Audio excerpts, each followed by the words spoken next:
Welcome to another episode of the Coaster101 podcast. I'm Andrew Stillwell, and I'm joined this week, as usual, by Eric Woolley out in California.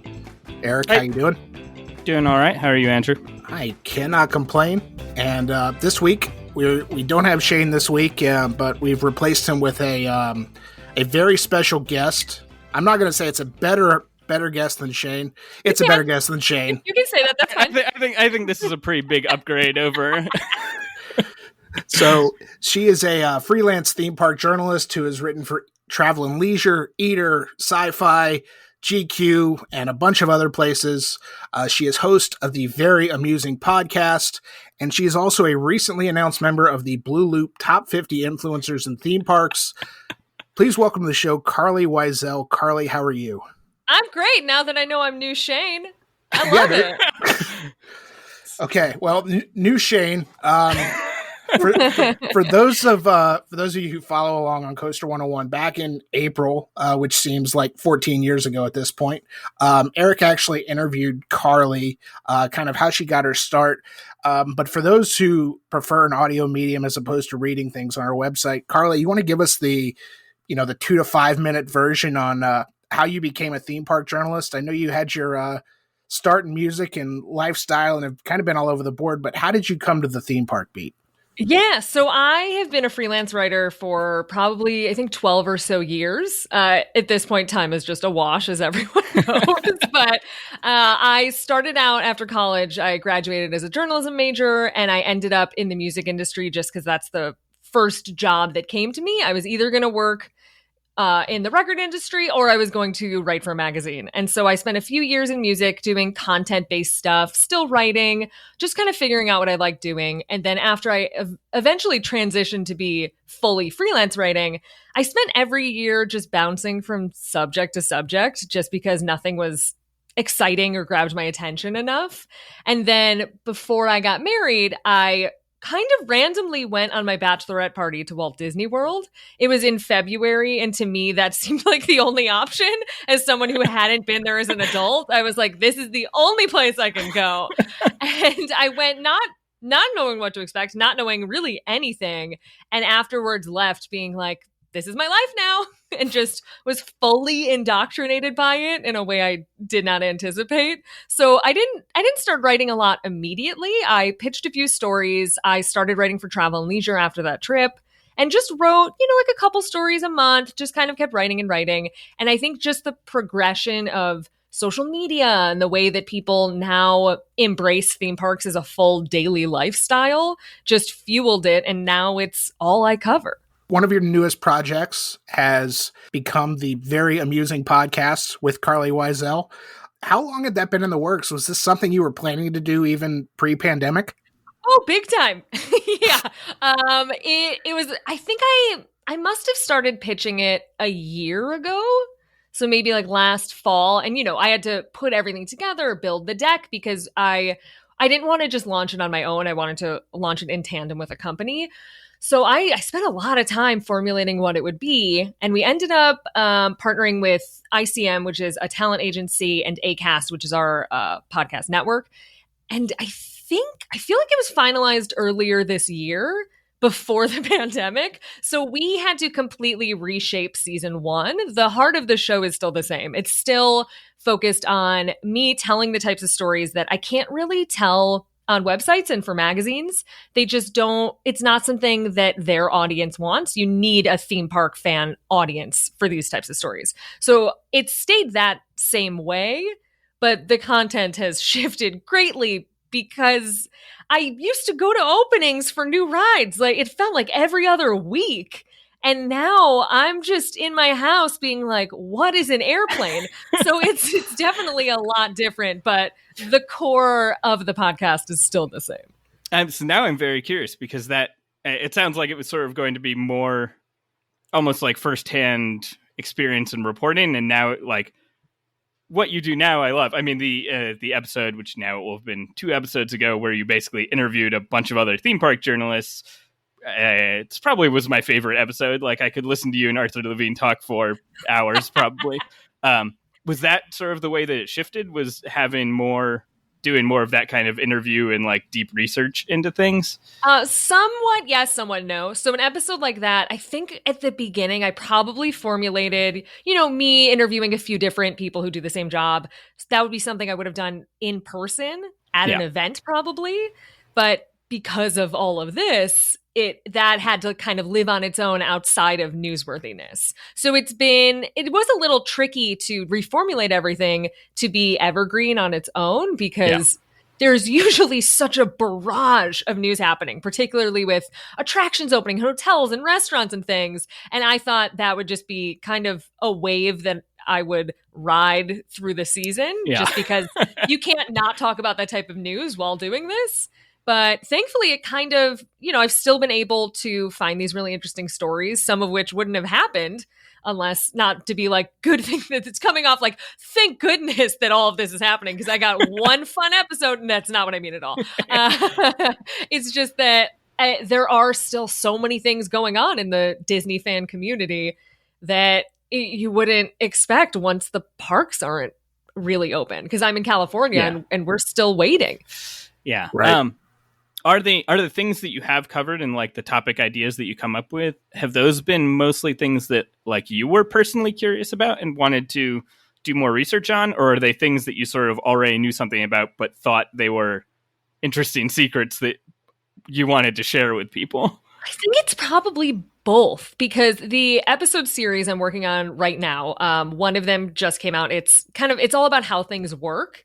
And I feel like when you're a fan of this type of stuff, you're not just a casual park goer, you know what an audio animatronic is, you know what these different things are. But once you go below that surface level, it's kind of like, well, what is the difference between this very new version of it and one that's a few years old? And kind of drilling down on those specifics is what these episodes are about. So it's the type of things, it kind of bounces between everything. Sometimes it's solving a strange mystery. Sometimes it's yelling at listeners for going the wrong way at World Showcase. And then other times it's like really, really drilling into what these things in these parks that we know and love are, how they got there, how they work, and if there are ghosts inside of them sometimes. It's like every single detail that if I pitched a magazine, they would be like, please lose our email, but fans would want to hear about. When you started the theme park beat, did you ever think you would go as deep of a dive or make as deep of a dive as you did on food distribution channels? No, didn't even until like a month ago. I didn't even think that. But the strange thing is that like the way social media is, if you reach a certain point where like enough people who aren't your family and friends, you're in contact with them, you can find anyone.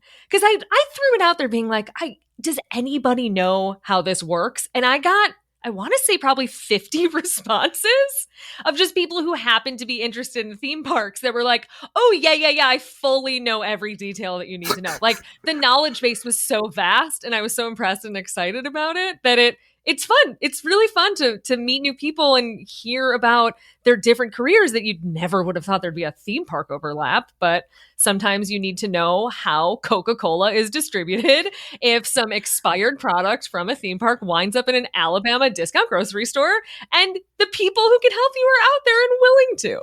Yes, if anyone listening has not listened to Very Amusing yet, and that's maybe I want to say the weirdest episode, but the most surprising episode. I'd say the one about if Goofy is a dog or a cow, and me having to email the Walt Disney Archives to confirm might be up there, but that might take Fair. okay. But yes, you should all listen to her episode about explaining how Galaxy's Edge Coke bottles wind up in. I believe we call them thermal detonators. This is true. Okay, the thermal detonators. That is. What's the generic name for that? I guess grenade is like maybe. Tiny plastic bomb-shaped bottles. Yeah. How those end up in Alabama dollar stores. I'm not gonna lie. I went for a walk and I turned on your podcast and I was listening to this episode and I kept my walk going because you managed to get a hold of Robin Lopez in the NBA bubble, and I'm just like standing here shaking my head. The NBA playoffs are going on and you somehow get in touch with Disney superfan Robin Lopez, who is playing at this time. And you... Oh, yeah. And I was like, I really don't want to bother you, sir, but can you please confirm if you tried to obtain these sodas? And like, usually, you know, like if I had my journalist hat on, I'd be like, I don't care what you're doing. I have questions for you. But I was like, oh no, you're very busy. Like, I'm sorry to waste your time. You shouldn't be thinking about this. This is not a priority. But he got back to me. He's a nice guy. I actually briefly overlapped in college with Robin and knew people who knew him. It doesn't surprise me at all that he would get back to you right away and have lots of opinions. Oh my gosh. I mean, to me, I've seen him at events before, but you got to keep in mind, I know absolutely nothing about sports. Like, that's not even like a fun joke. Like, I know nothing. And I would just be like, who are these tall people? Because I'd go to all these events and like, you kind of see the same people. And if they're Disney employees, like they all have the look, they have like this specific like business casual vibe. And then there are these two tall guys. And I remember, I think I first saw them at the opening of Shanghai Disney Resort, and they were in the theater for their version of The Lion King. And so everyone was sitting, so they looked even taller. And I was like, what? Who are these people? And then everyone's like, they're basketball players who love Disney, duh. And so I just keep seeing them around, but never like, I didn't realize how fun they would be. It's, I think, seeing two gigantic twins repeatedly at Disney events would be very mind-blowing. All the time. If you didn't know who they were. Yeah, because to me, like, I don't know sport. So it's just like, what are these boys doing here in China with us?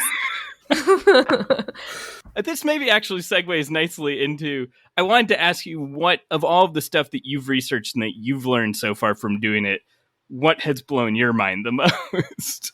Oh my gosh. I think there's so many things I could say, but I did an interview earlier today and it just reminded me that a lot of times, you know, as fans, we're very critical.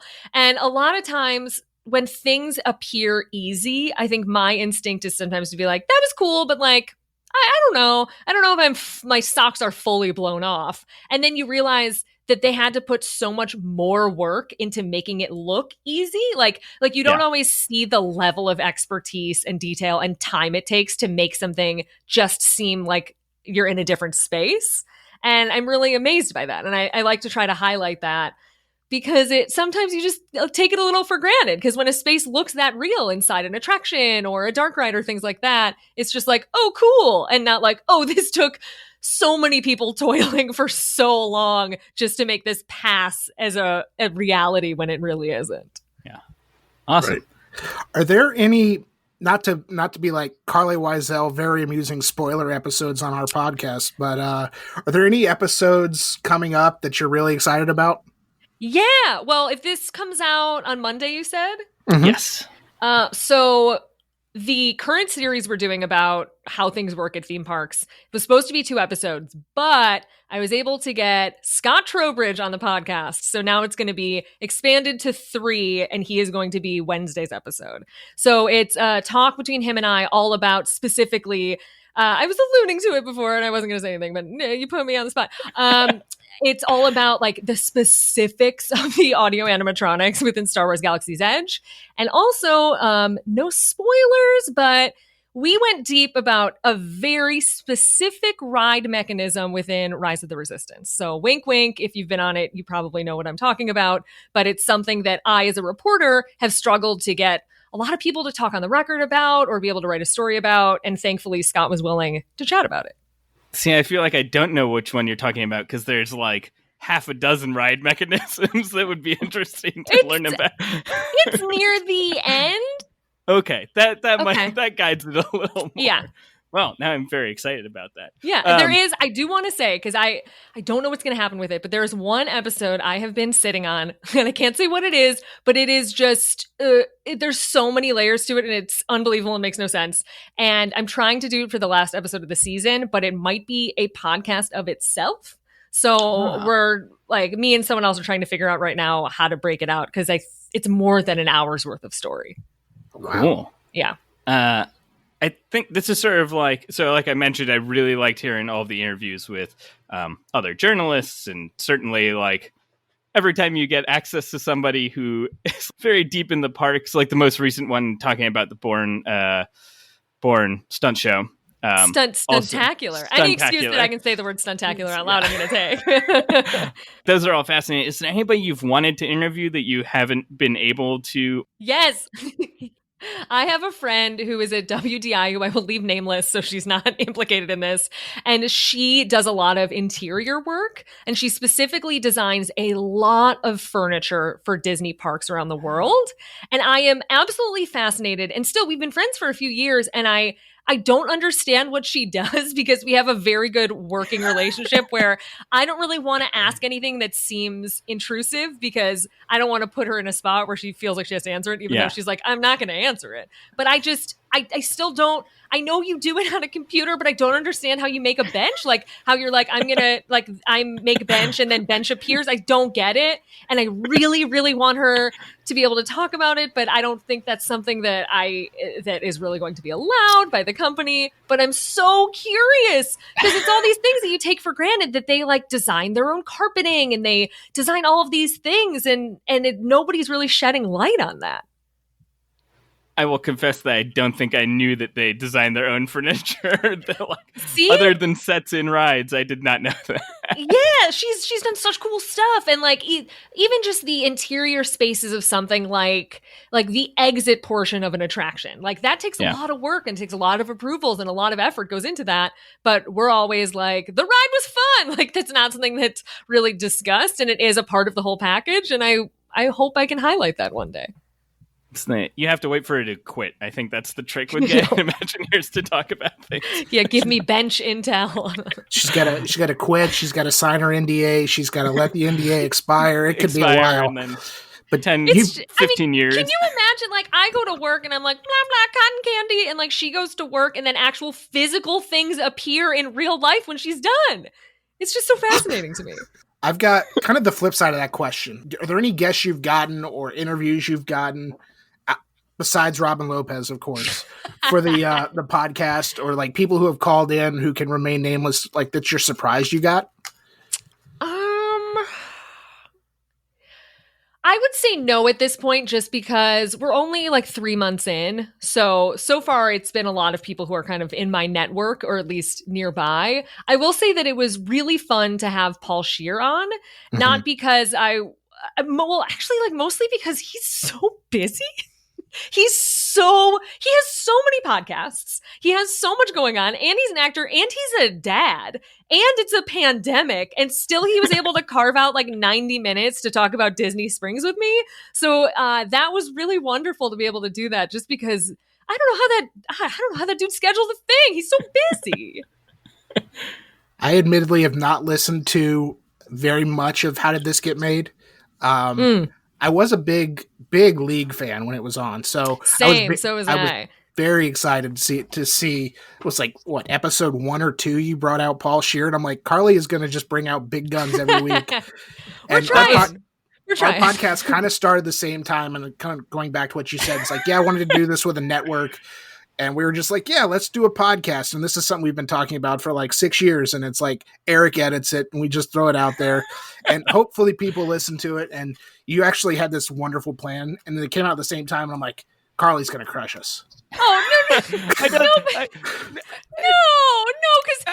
we each have our lane. Andrew's being facetious. We were never in competition. I know. I'm just kidding. Keep in mind, last week, I said to Arthur Levine, who's like a coaster guy, I was like, I don't understand coaster. So like we each have our own. Oh, also, please don't stop listening to anyone listening. I understand some coaster, I promise. He just knows every single detail of every single track and manufacturer. But you guys know your stuff. And the thing is, my stuff happens to be reporting, which means that I naturally just have to put more effort into like formulating a journalism-based podcast. So one of the things I'm most curious about is actually your theme song. I don't know if you had input in your theme song or where it came from, because I used to play the trumpet and have been a musician and love New Orleans music, and so when it came on, I immediately recognized the like bass line on it. It was like, wait, no, I actually can't remember the name of it. It's one of those like pay us money and you can have this rights-free music website. But it took me, I first used Fiverr, which is this like for hire platform where you tell someone what you want. And I went to someone, my friend had a really, really good theme song for her podcast, which is called Take Me There. It's a travel podcast. And I was like, sweet, I'm going to use her resources. And what I got back was not good. So then I went to this other website and I was like, this all sounds like, you know, like a corporate sexual harassment video where it's just like background music. So I kept looking and digging and then found this section of the website that was like, I think it was called oddities. And so I went through every single one. I almost did like a riff on holiday music. And there was one, there was down to 2. And one, my husband was like, that sounds like a klezmer band. Like, you can't do that. You just, it's like, that's not what this podcast is. But this one, I ended up going back because someone asked me about it. And it was composed by someone who used to be a composer at Cirque du Soleil, which I feel like makes a lot of sense. It also, and fits. Although, I think I would enjoy a klezmer theme song for your podcast. It was a similar, It was a terrifyingly upbeat vibe, which is what I am. So it was just between the two, and this one kind of won out. Nice. Well, excellent choice. Thank you.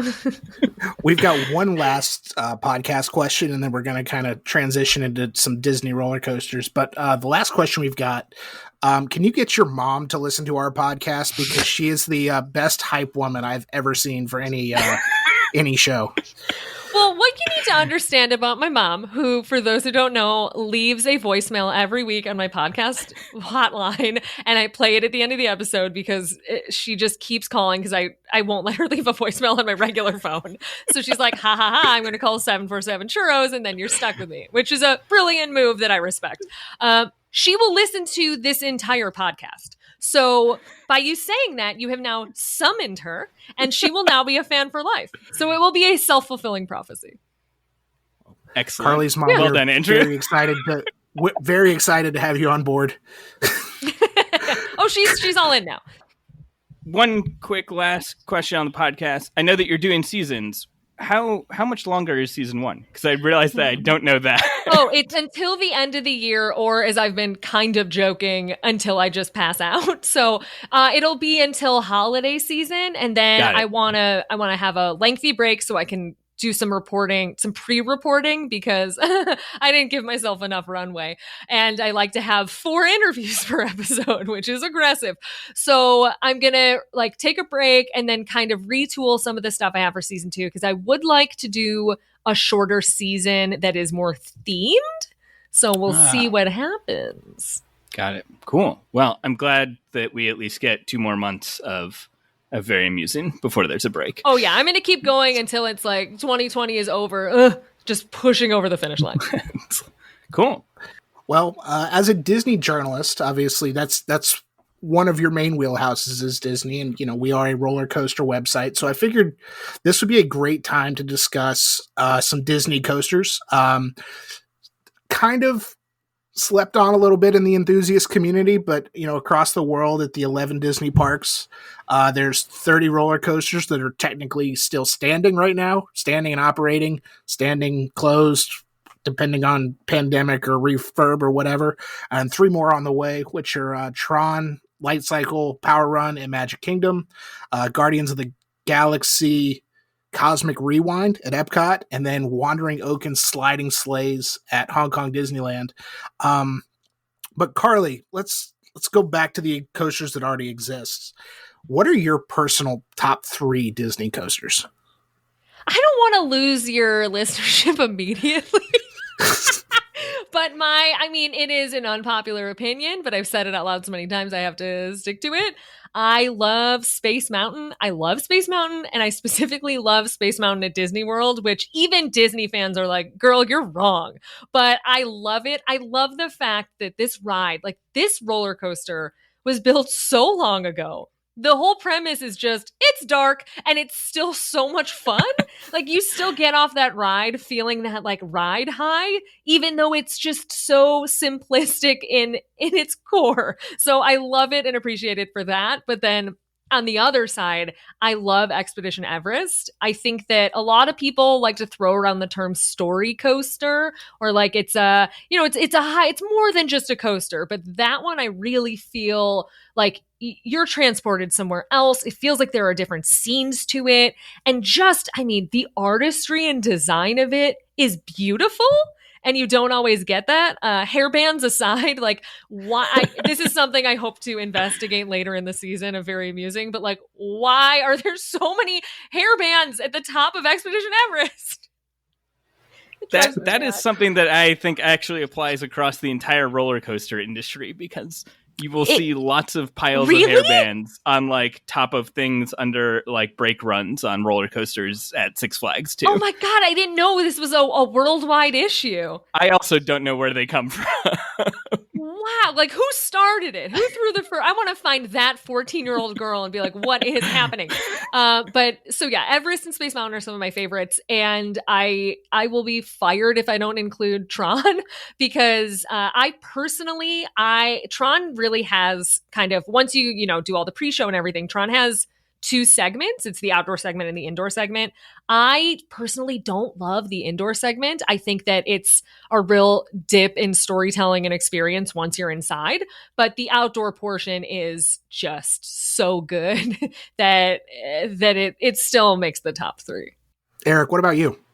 I think so. Expedition Everest is definitely also on my list of favorites. I mean, I think for everything Carlye said, it also not surprising that it's one of the newer, at least domestic Disney coasters. I haven't been to Shanghai yet.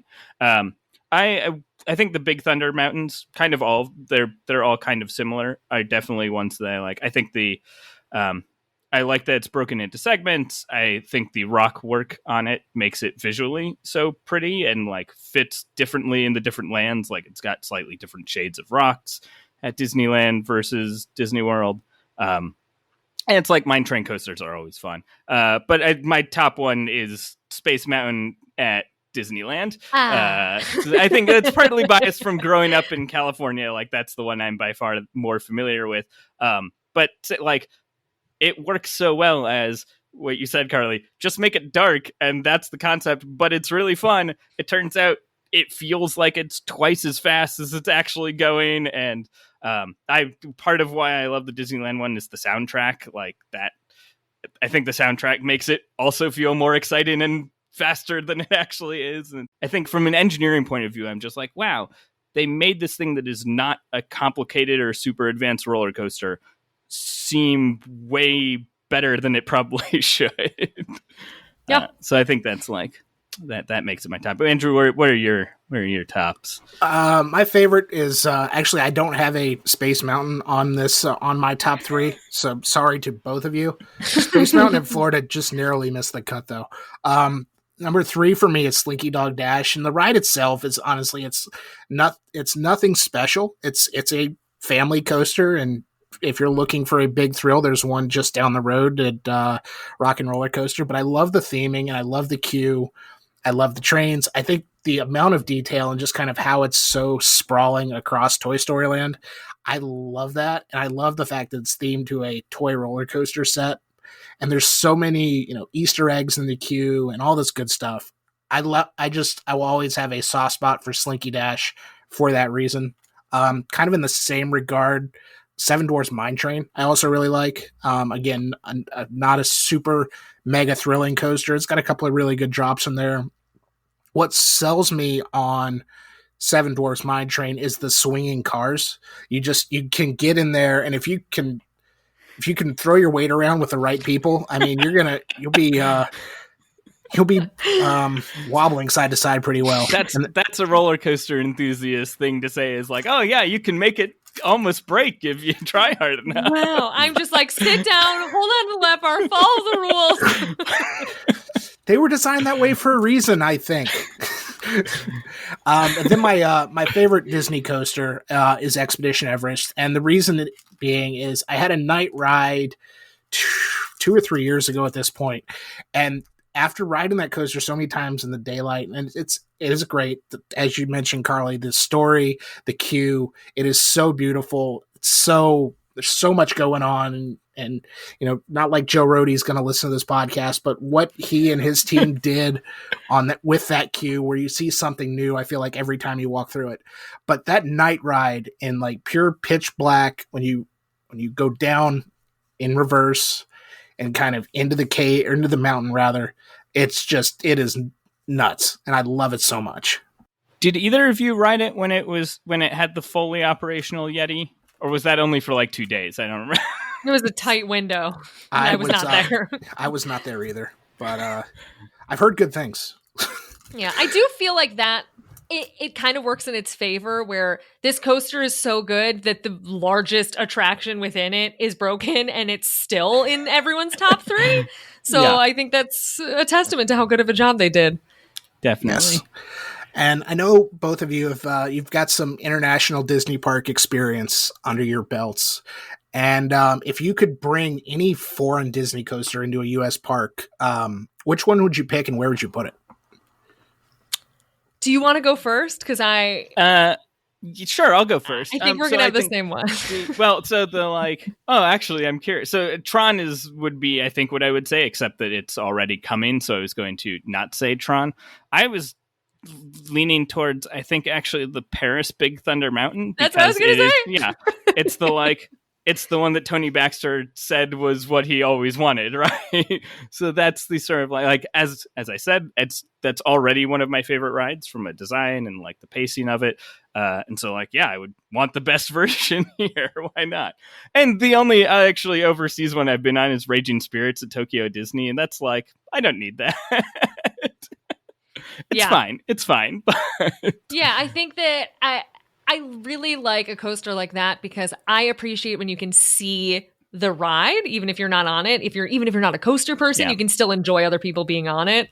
And the way that one is optically set up is very cool. Is there one that you're dreaming of riding, Andrew? Not necessarily dreaming of riding. I think when Toy Story Land was announced, I was really kind of bummed out that one of those RC Racers coasters, which is at Hong Kong and Shanghai and Disneyland Paris at the Studios Park, wasn't coming to Toy Story Land. And I know it's, Walt Disney World, which you need high capacity throughput rides, and this doesn't really lend itself well to putting a ton of people through an hour.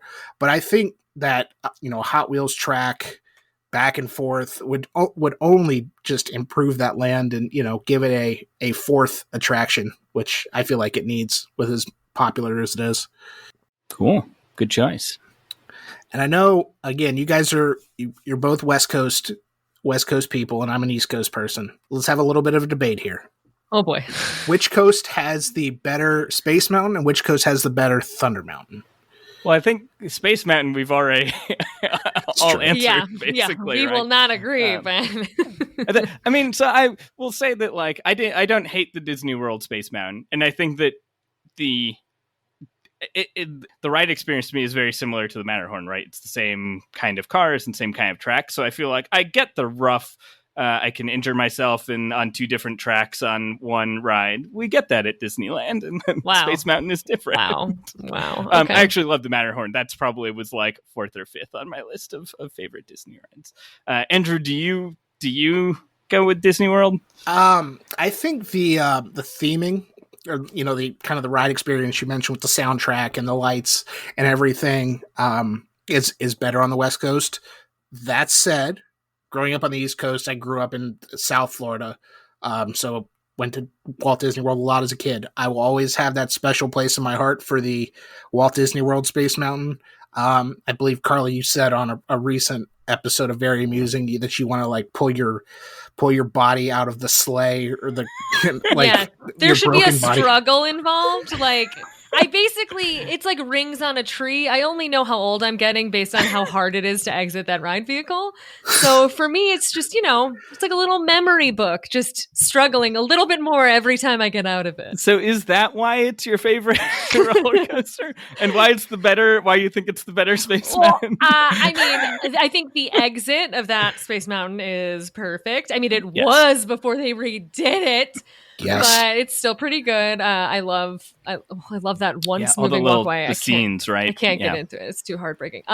But To me, that one is just more fun. I think partly because you're sitting one by one, so you're having this together but alone experience, which is nice.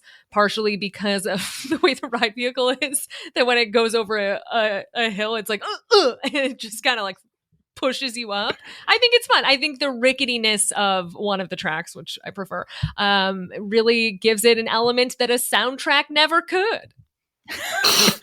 Wait, which track you prefer? I know I've asked you this before, and you've said on your own podcast. I always get confused on which is Alpha and which is Omega, but if it's the fast pass one. So if you are if you are walking into the ride bay, you turn right. Yes. And that one is that noticeably ricketier than the I think so, yes. I got nothing there. To me, they're pretty much the same to me, but I'm going to go with Carlye on this one. She's the pro, and yeah, I'm emotionally attached to the one on the right. So this actually, since I mentioned that, I think it bears a lot of similarities to the Matterhorn. Do you also like the Matterhorn? I don't love the Matterhorn because it's a little too. Just because, like that crosses the threshold. Yeah, because I have not ever been on the Matterhorn and had more fun. Let me rephrase that. I have never been on the Matterhorn and not had uninterrupted fun. Every time I've been on it, there's at least one moment where I'm like, oh God, like something hurts, or like I'm worried about my back. Like I can never truly be free. So it's just a little bit too painful for me. And my friend denies this, but it happened. We all went to Disneyland for my birthday a few years ago, and we took like a night ride on the Matterhorn, and he got a bunch of water in his mouth. And he just kept screaming that he's like, I swallowed the water, and kept screaming about it, and then was out sick from work for a few days, which I was like, these two things correlate, and he denies it, but it absolutely happened.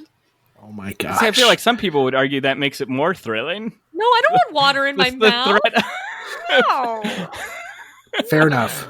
Also, okay, kind of like scared of that ride too.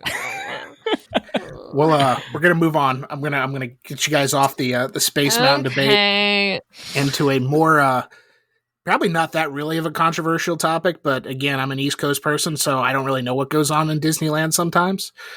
What do you prefer more, Incredicoaster or California Screamin'? Oh boy.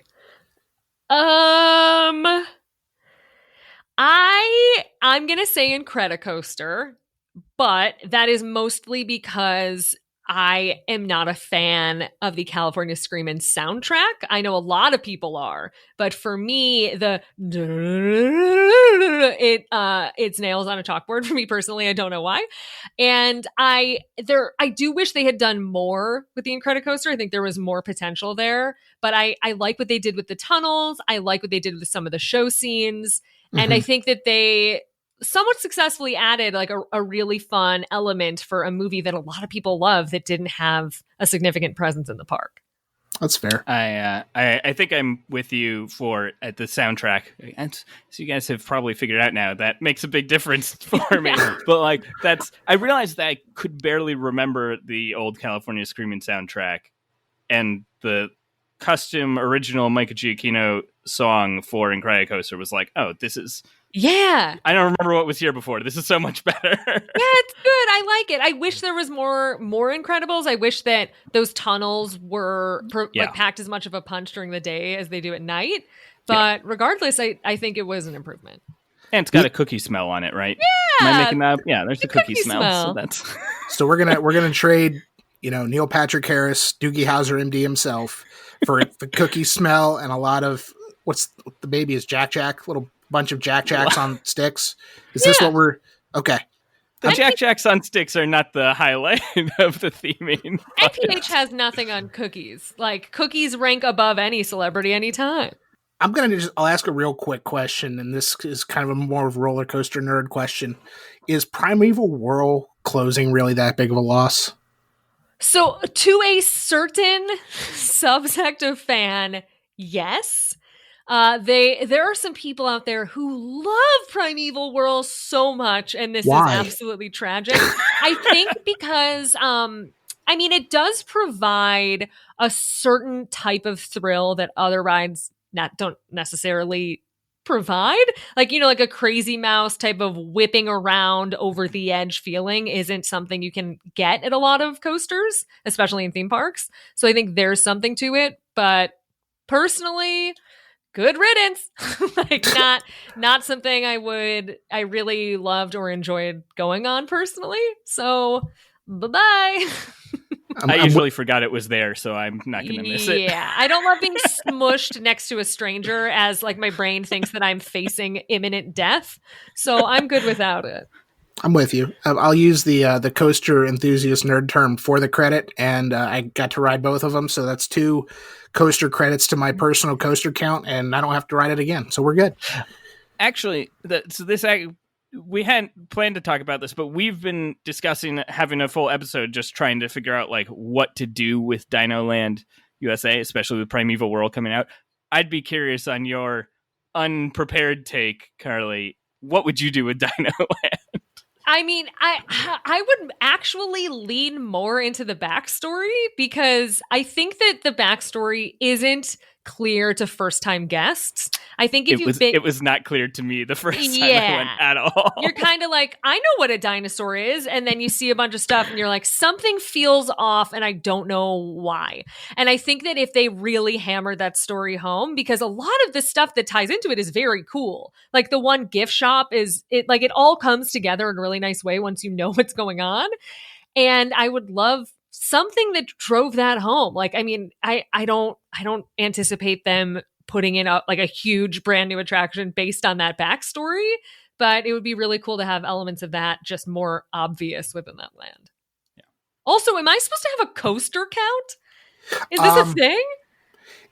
If you're nerds like if you're a nerd like me, Eric's less of a coaster counting person than I am. This is how like enthusiasts like to measure their clout in the community. Okay.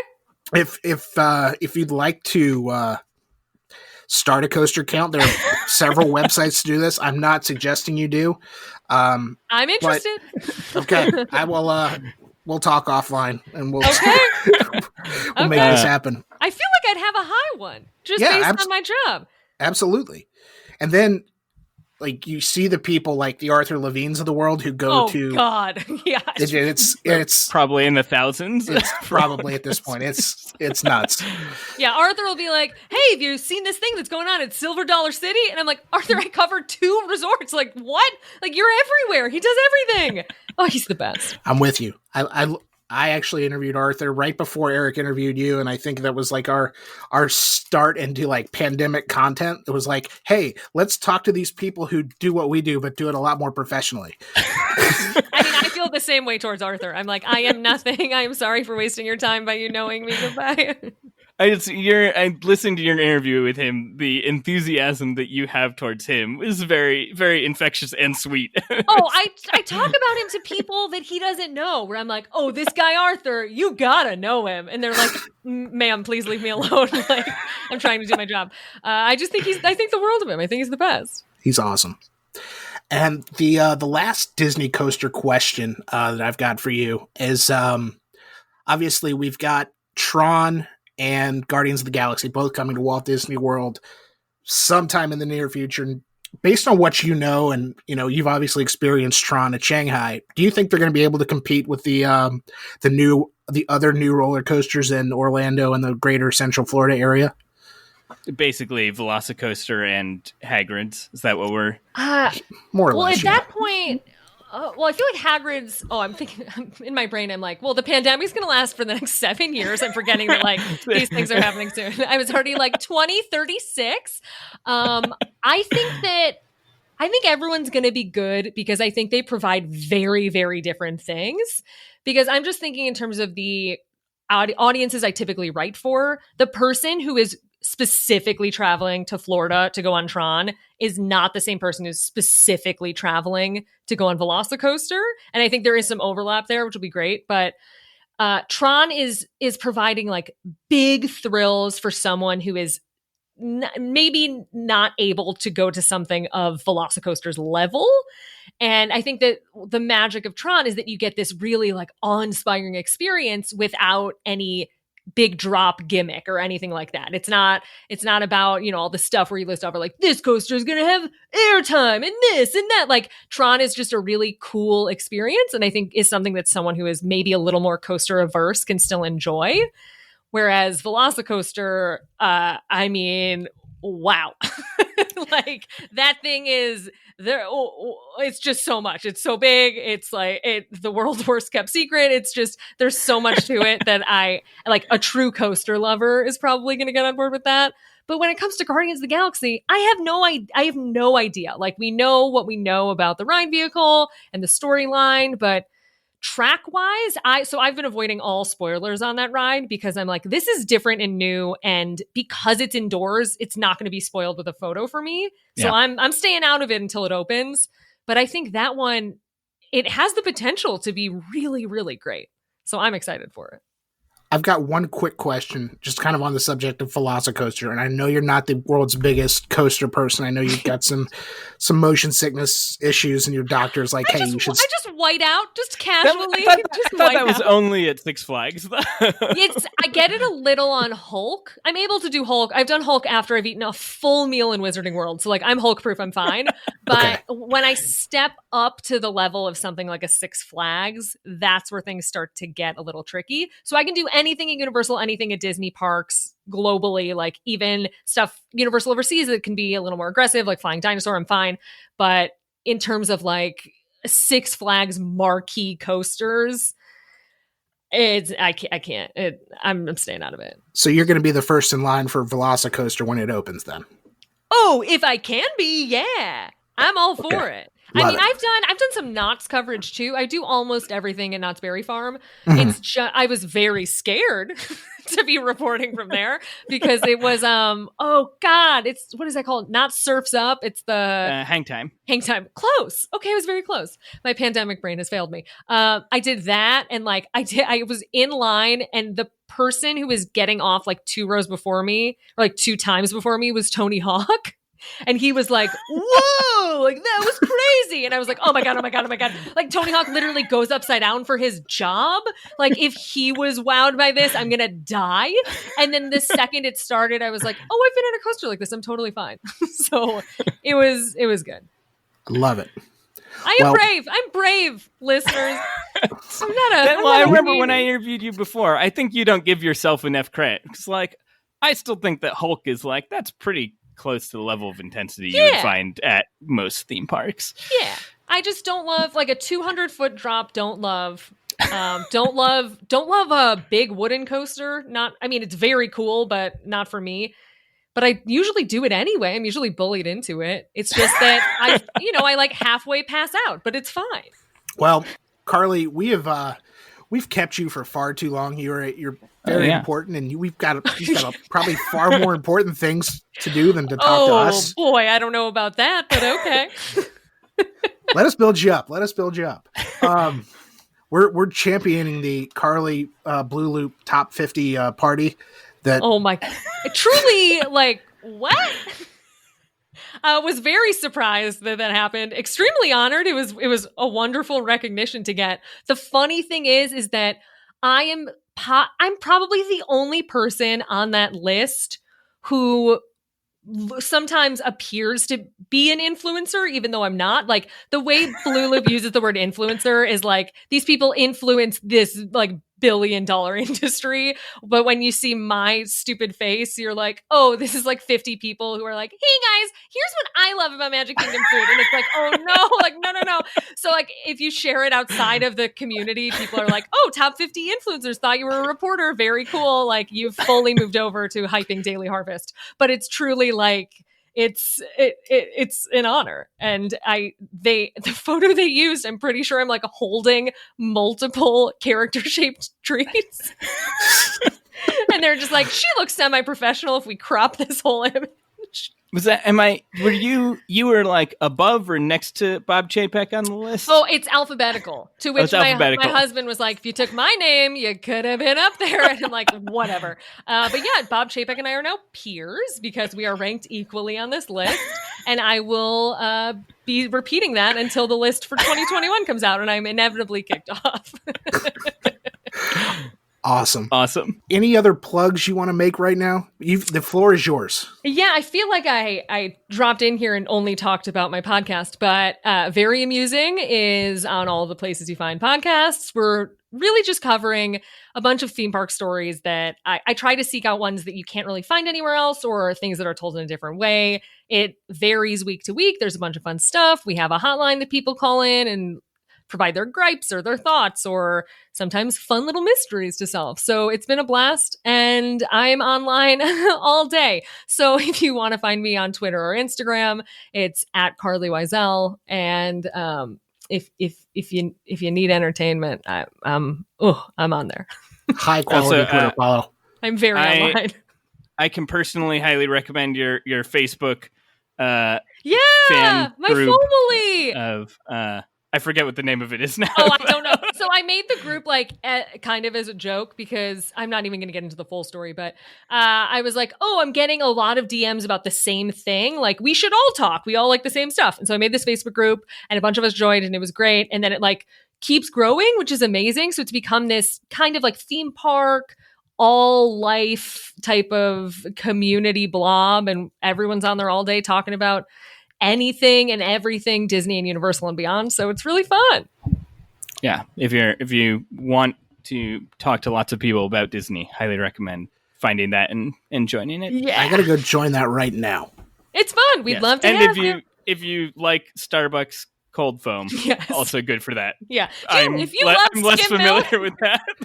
If you love Mickey Mouse or skimmed milk, we got you.